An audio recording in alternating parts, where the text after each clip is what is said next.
তারেক রহমান সাহেব, আপনি মদ খেয়েছেন নাকি আপনি গাঁজা খেয়েছেন নাকি কোকেন নিয়েছেন? আপনি আপনার হাড় মাংস ভেঙে গুঁড়া করেছে, এখন আপনি ওখানে বসে আছেন আর ওখানে বসে এখন পুল্লুক দিচ্ছেন কতগুলো লেঙ্গট পরা হারামজাদাদের পাশে নিয়ে। আপনি এখনো সানির মতো বালছলদের পাশে নিয়ে আপনি রাজনীতি করছেন। বালছল কতগুলো বটতলার উকিল যারা 2 লাইন ব্রিফ লিখতে পারে না, তাদেরকে নিয়ে আপনি রাজনীতি করছেন। আজকে বলেন বাংলাদেশের জনগণকে নাকি সেনাবাহিনীর বিরুদ্ধে দাঁড় করিয়ে দেয়া হচ্ছে, এটা একটা ষড়যন্ত্র। এই কনক্লুশন আপনাকে কে দিয়েছে? বাংলাদেশ আর্মির বিপক্ষে জনগণ যায় নাই। কাদের বিপক্ষে গিয়েছে? তারেক রহমান সাহেব কাদের বিপক্ষে গিয়েছে? ভারতের ল্যান্ডলর্ড পড়া লাড্ডু খাওয়া কুত্তার বাচ্চা মোস্তাফিজের বিরুদ্ধে গিয়েছে, মইনের বিরুদ্ধে গিয়েছে, আজিজের বিরুদ্ধে গিয়েছে, শফির বিরুদ্ধে গিয়েছে, আজকে খানকির পোলা ওয়াকারের বিপক্ষে গিয়েছে। আপনি বলছেন সেনাবাহিনীর বিরুদ্ধে? তারেক রহমান সাহেব, ওয়াকার এবং রয়ের হত্যা 29-30 জন জেনারেল বাংলাদেশ আর্মি না। বাংলাদেশের আর্মির সদস্য সংখ্যা 2,30,000-এর মতো, তার ভিতরে মাত্র 30 জন। এই 30 জনকে রক্ষা করার জন্য আপনি তারেক রহমান পুরো আর্মিটাকে দোষ দেওয়ার একত্র করার চেষ্টা করছেন। বাংলাদেশের সেনাবাহিনী বাংলাদেশের মানুষের প্রাণের স্পন্দন, বাংলাদেশের সশস্ত্র বাহিনী বাংলাদেশের মানুষের মুক্তির প্রতীক, বাংলাদেশের সশস্ত্র বাহিনী বাংলাদেশের মানুষের অহংকার। বাংলাদেশের সেনাবাহিনী কারা? আমার ভাই বোন, আত্মীয় স্বজন, ভাইস্তা ভাইগনা, প্রতিবেশী, তারা বাংলাদেশ আর্মি। পূর্ব ভুল থেকে মানুষ শিখে, ব্যর্থতা থেকে শিখে, সেটব্যাক থেকে মানুষ শিখে, জানে তারেক রহমান সাহেব আপনি কি করছেন। গত 17 বছর 18 বছরে দেখি নাই আপনি লন্ডনে বসে কোন অন্য দেশের একটা সরকার প্রধান অথবা সাবেক সরকার প্রধানের সাথে আপনি দেখা করেছেন। দেশের জনগণ আর্মির বিরুদ্ধে যাচ্ছে না। আপনি এ ধরনের মন্তব্য কেন দিচ্ছেন? এই তথ্য আপনাকে কে দিয়েছে তারেক রহমান সাহেব? রয়্যাল লোকজন নাকি আপনার আশেপাশে কতগুলো বটতলার উকিল হারামজাদা পশু না ফারমান বসে আছে ওইগুলো? নাকি মির্জা ফখরুল, আব্দুল আওয়াল মিন্টু, আমির খসরু মাহমুদ, ইকবাল চুকু, সানাবাই, কারা? আপনাকে তথ্যগুলো কে দিয়েছে তারেক রহমান সাহেব? এই মুহূর্তে জেনারেল ওয়াকারকে সাপোর্ট করা আপনার জন্য খুব ফরজে আইন হয়ে গেল। জেনারেল ওয়াকারকে আপনি সাপোর্ট করছেন কেন? র সাইন করায় দিছে আপনার প্রধানমন্ত্রী বানাবে। তারেক রহমান সাহেব এবং মির্জা ফখরুল, আপনাদের দুইজনকে উদ্দেশ্য করে বলছি, জিয়াউর রহমান, শহীদ রাষ্ট্রপতি জিয়াউর রহমানের দলকে এইভাবে ধ্বংস করে দেওয়ার কোনো অধিকার আপনাদের নাই। বেগম খালেদা জিয়ার অর্জিত বিএনপি কে ধ্বংস করে দেওয়ার কোন অধিকার আপনাদের নাই তারেক রহমান সাহেব, মির্জা ফখরুল।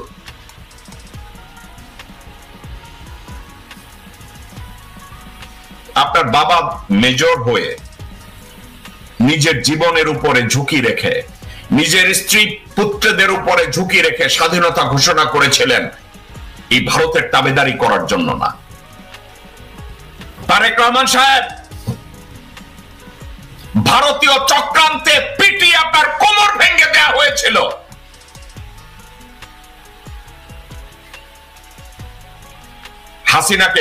হাসিনা এবং আওয়ামী লীগকে পুনর্বাসন করতে গিয়ে আপনার বাবাকে জীবন দিতে হয়েছে, আপনি ভুলে গেছেন?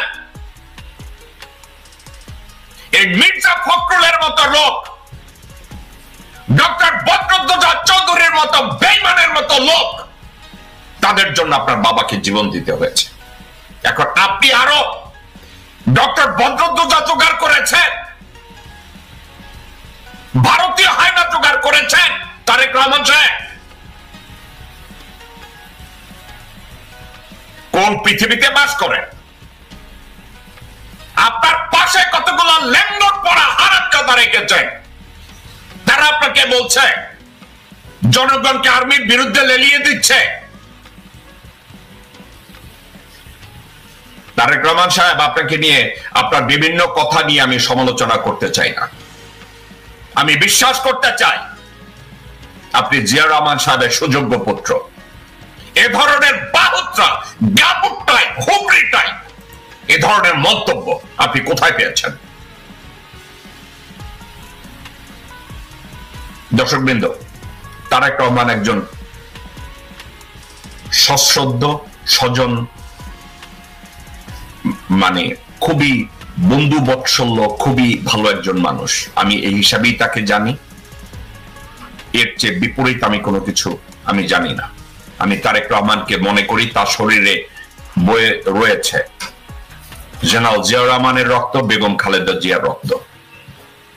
কিন্তু তারেক রহমানকে যদি এভাবে ভুল বুঝিয়ে ধরনের মন্তব্য তার মুখ থেকে বের করে এবং তারেক রহমান যদি এগুলোকে ভেরিফাই করতে ব্যর্থ হয়, এটা অত্যন্ত কষ্টের কথা।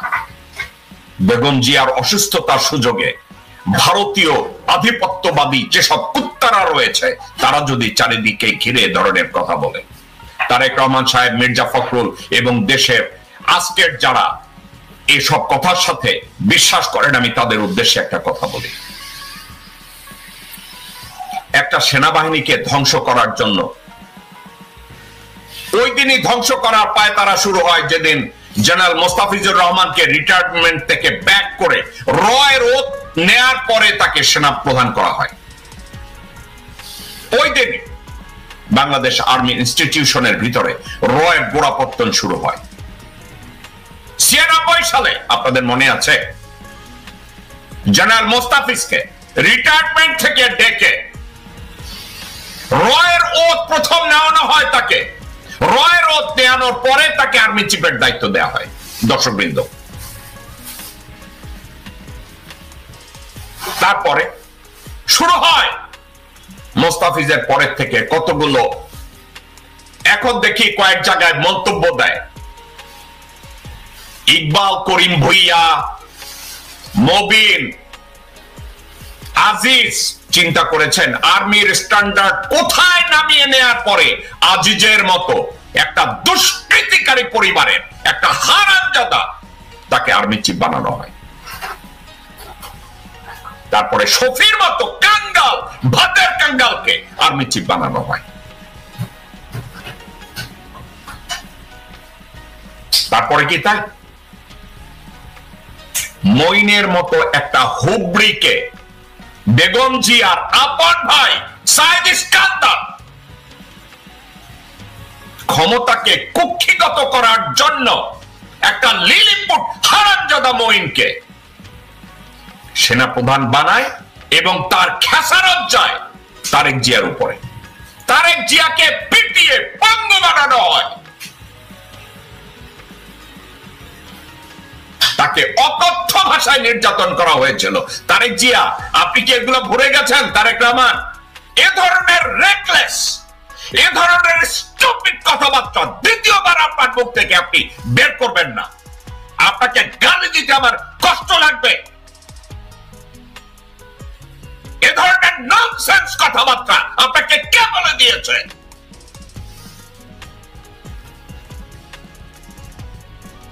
কেউ যদি আজিজের বিরুদ্ধে কথা বলে, সেটা কি সেনাবাহিনীর বিরুদ্ধে বলবে? সেনাবাহিনী সবার ভাই কি ডাকাবাজ, ডাকাত, খুনি? কেউ যদি শফির বিরুদ্ধে কথা বলে, শফি হচ্ছে ভাত না খাওয়া কাঙ্গাল, মঙ্গা, গাবু।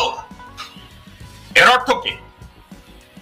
সেনাবাহিনীর বিরুদ্ধে হলো মইনের বাচ্চা, মইনের খামকির পোলা ভারত থেকে কয়েকটা ঘোড়া নিয়ে শুয়ারের বাচ্চা বাংলাদেশটাকে ভারতের হাতে তুলে দিয়ে শুয়ারের বাচ্চা, বেঈমানের বাচ্চা এখন ফ্লোরিডায় বসে রয়েছে। সেটা কি আর্মির বিরুদ্ধে? না, এগুলো ব্যক্তির বিরুদ্ধে। 2,30,000 সেনাবাহিনীর মধ্যে, সশস্ত্র বাহিনীর মধ্যে যদি 30 জন, মাত্র 30 জন, 1% না, মাত্র 30 থেকে 35 জন, 50 জন, এরা হচ্ছে বেঈমান, এরা হচ্ছে দেশদ্রোহী, এরা বাংলাদেশের জনগণের জন্য কাজ করে না, এরা দেশের অস্তিত্বের জন্য কাজ করে না, এরা কাজ করে তাদের প্রভু ভারতের জন্য। অশোক স্তম্ভ তাদের টার্গেট, বাংলাদেশের জাতীয় শাপলা তাদের টার্গেট না, বাংলাদেশের জনগণের মুক্তি তাদের টার্গেট না, বাংলাদেশের সীমান্ত রক্ষা করা তাদের টার্গেট না, বাংলাদেশের জনগণের অধিকার রক্ষা করা তাদের দায়িত্ব না, বাংলাদেশের ভোটাধিকার অর্জন তাদের কর্তব্যের মধ্যে পড়ে না। তারা শুধু ভারতের স্বার্থ রক্ষা করবে ৩৫ থেকে ৩৫ জন। এই মির্জা ফখরুলের মতো ফটকা, মির্জা ফটকা, মির্জা আব্বাস, এই মির্জার এই দুই কুত্তার বাচ্চা, হারামখোর বেঈমান, এই শুয়োরের বাচ্চা দুইটা, আমির খসরু মাহমুদ একজন, এই আরেকটা বিশাল পোলা। সবাই খালি আমাকে বলবেন যে ভাই আপনি গালি দেন, এই খাটকি পোলাদের আপনি কি বলবেন?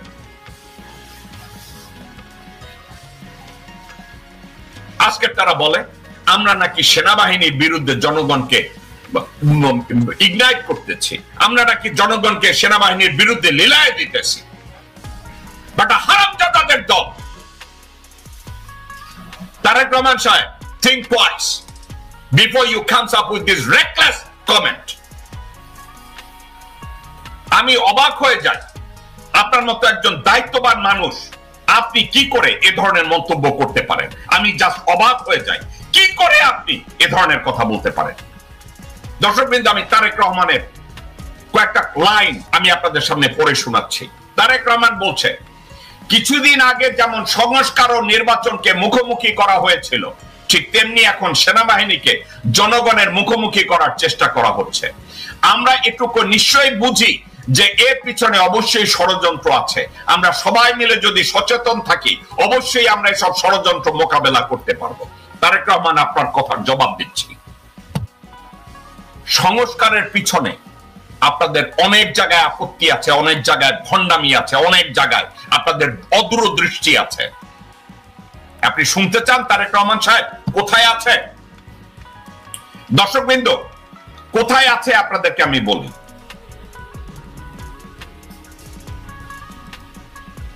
সংস্কার কর্মসূচির মধ্যে একটা জায়গায় ছিল, একজন ব্যক্তি সর্বাধিক 2 বারের বেশি প্রধানমন্ত্রী হতে পারবেন না। তারেক রহমান সাহেবের ওখানে আপত্তি আছে। দর্শকবৃন্দ, তারেক রহমান সাহেবের হাসিনা মাগির ওখানে আপত্তি আছে। লন্ডন পরিবারতান্ত্রিক রাজনীতিকে মুদ্রা দেয় আমি ওই পরিবারতান্ত্রিক রাজনীতির উপরে। তারেক রহমান মেনে নেন নাই। মির্জা ফখরুল বলেছে, আমরা ওটা মানি না। বুঝেছেন? তো আপনারা সংস্কার চাইবেন কেন? আপনারা তো লোটা বান্ড লইয়া বসে রয়েছেন, কবে আবার ক্ষমতায় আসবেন, বাংলাদেশ সারে চুইসা খাবেন। আপনারা ওই দলের লোকটা। দর্শকবৃন্দ, শুধু তাই না, একজন ব্যক্তি সর্বাধিক 2 বারের বেশি প্রধানমন্ত্রী হতে পারবেন না। সেক্ষেত্রে বিএনপি আপত্তি করেছে। এই বিএনপি কে অ্যাকোমোডেট করার জন্য রাশার মতো একটা সংবিধান ইনঅ্যাক্ট করার চেষ্টা করেছে। সেটা কি জানেন? বলছে ওকে, হতে পারবে 2 বারের বেশি, তাহলে কি করতে হবে? 2 বার প্রধানমন্ত্রী হয়েছে, তারপরে মধ্যে আবার একজন আর অন্য একজন আর নির্বাচিত হইতে হবে, পরে আবার তিনি ব্যাক করতে পারবেন। এর মধ্যে এর অর্থ কি? আপনাদের রাশিয়ার নির্বাচনের কথা বলি। ভ্লাদিমির পুতিন ইলেক্টেড প্রেসিডেন্ট হলেন। এখন রাশিয়ার কনস্টিটিউশন অ্যালাউ করে না ভ্লাদিমির পুতিনকে কন্টিনিউয়াসলি যুগের পর যুগ প্রেসিডেন্ট থাকার। তখন ওই কনস্টিটিউশনের ভিতরে একটা ফর্মুলা তৈরি করলেন। পুতিন প্রেসিডেন্ট থেকে রিজাইন করে প্রধানমন্ত্রী হলেন এবং মেদভেদেভ পুতিনের একজন পাঁচাটা গোলাম, তাকে প্রেসিডেন্ট বানানো হলো। মেদভেদেভ প্রেসিডেন্ট হওয়ার 4 বছর পরে আবার পুতিন প্রেসিডেন্ট হয়েছে। দর্শকবৃন্দ, বাংলাদেশের কনস্টিটিউশনে এ ধরনের একটা অ্যারেঞ্জমেন্ট করার চেষ্টা করেছে। সেটা হলো এই যে 2 বারের বেশি কেউ প্রধানমন্ত্রী থাকতে পারবে না। আর যদি প্রধানমন্ত্রী ওই ব্যক্তি একই ব্যক্তি আবার প্রধানমন্ত্রী হতে চায়, মধ্যে তাকে একবার একটা টার্ম অন্য একজনকে প্রধানমন্ত্রী হবে, তারপরে আবার আসতে হবে আরেকজনকে। বিএনপি সেখানেও আপত্তি করেছে। এর অর্থ কি জানেন? মোরা একবার ক্ষমতায় নিলে ওইটারে সাকটা করে পকেটে রাখতে হইব। বিএনপি সেখানে আপত্তি করেছে, তো ওনারা সংস্কার চাইবে। আপনারা মনে হয় এই বিএনপি সংস্কার চায়? তারেক রহমান বলেছে, আর সংস্কারের কথা বলা হয়েছে। তারেক রহমান সাহেব, are you still inside the home of your mother? Where are you? Have you ever been discussed or confronted with the policy discussion?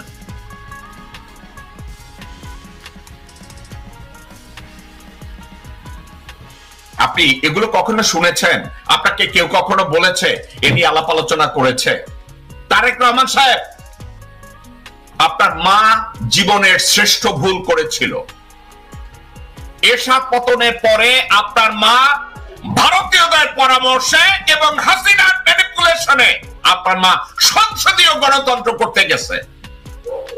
এই সংসদীয় গণতন্ত্র করতে গিয়ে হাসিনাকে সরকার প্রধান বানানোর সুযোগ তৈরি করে দিয়েছে আপনার মা। এটা ছিল আপনার মায়ের ব্যর্থতা।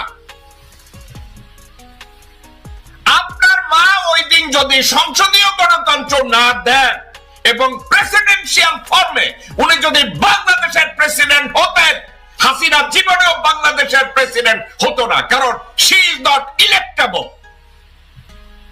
বাংলাদেশে যদি প্রেসিডেন্সিয়াল ইলেকশন হয়, দর্শকবৃন্দ, বাংলাদেশের জনগণ কোনদিন শেখ পরিবারের কাউকে ভোট দিয়ে প্রেসিডেন্ট বানাবে না।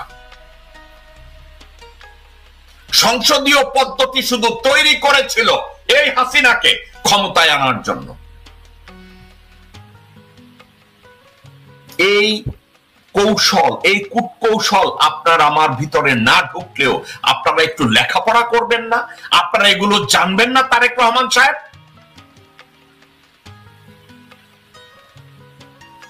আপনি কেন বলে দেন না সংস্কার কমিশনকে, ঐক্যমত্য কমিশনকে বাংলাদেশের গভর্নমেন্ট ফর্ম চেঞ্জ করতে হবে? এটা কেন বলে দেন না বাংলাদেশ হবে প্রেসিডেন্সিয়াল শাসন? আপনি এটা বলে দেন না কেন? দুইবার তিনবার, এটা পরেরটা পরে দেখা যাবে। আপনার পাশে যে সব স্কলার বাংলা বইটা আছে, এই কুত্তার বাচ্চারা কি করে?